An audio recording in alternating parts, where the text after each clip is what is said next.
Welcome children. Here I am with the topic of class 10, that is land use. In previous notes I had discussed the factors which determine land use of a place. There I discussed there are two factors. Physical factor like mountain, plateau, plain, soil and climate. Based on those factors, in India we can find out following land use like barren land, those lands which are virtual desert owing to lack of water.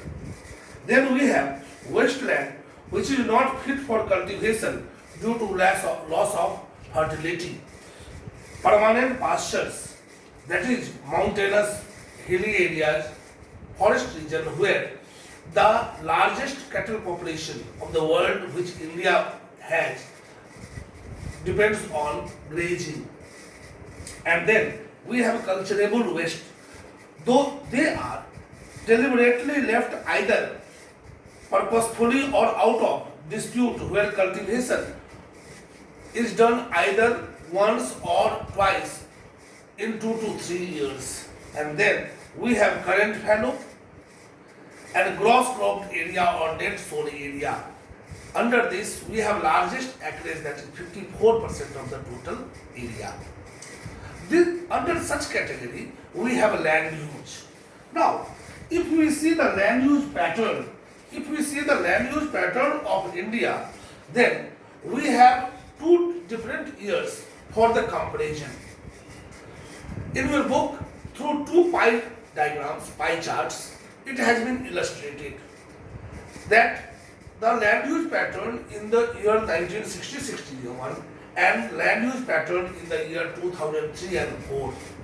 Then we come to this conclusion that land under permanent pasture has decreased. If you see in the pie chart, then in 1960-61 it was 4.71%, which has been reduced to 3.45%. Here the question will arise that in the year 1996, when India became the largest producer of milk in the world, surpassing USA, then how grazing of all those cattle can be done by the decrease of pasture land? The problem is that the feeding ground of all those cattle decreases. Secondly, the problem of soil erosion and landslides evolve. Second, pattern of change has been observed in the current fallow. The current fallow, those lands which are either poor quality or where cost of cultivation is very high, that is inputs like fertilizer, manures, pesticides are high. So current fallow cultivation is done twice or thrice or sometimes once only in 2 to 3 years. As far as net sown area is concerned, it is 54% of the total reported area. That is reported area. Second, it is sum total of current fallow and cultivable waste and fallow land other than current fallow. That is 3.82%. Current fallow and cultivable land together comprises of 43.41%. Next is pattern of net sown area varies from. Under net sown area, if you see the geographical variation, then it varies. There are three patterns of variation. We have first category of a state like Punjab, Haryana, Uttar Pradesh, where more than 80% of the land area is under cultivation, net sown area. But meanwhile, the second category is very poorly net sown area in northeastern states. We have the island states of Andaman and Nicobar, where less than 10% to 10% of the land area is under net sown area. And then we have Bihar, Madhya Pradesh, etc., where land under net sown area is below 50%. Then next important land use pattern shift has been seen in the forest. So one separate question can come for net sown area and change in the net sown area in the forest cover, that is natural forest area.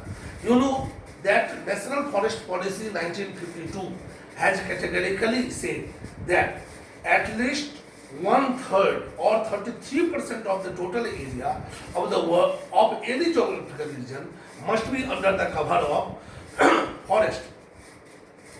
But if you see the pattern, then in 1960-61, the percentage of forest cover of the total area of India was nearly 18%. Nearly 18%. That is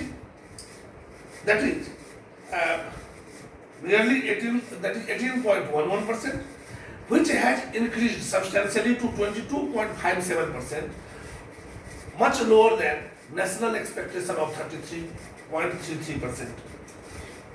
Second, millions of people depend upon forest because forest has large significance.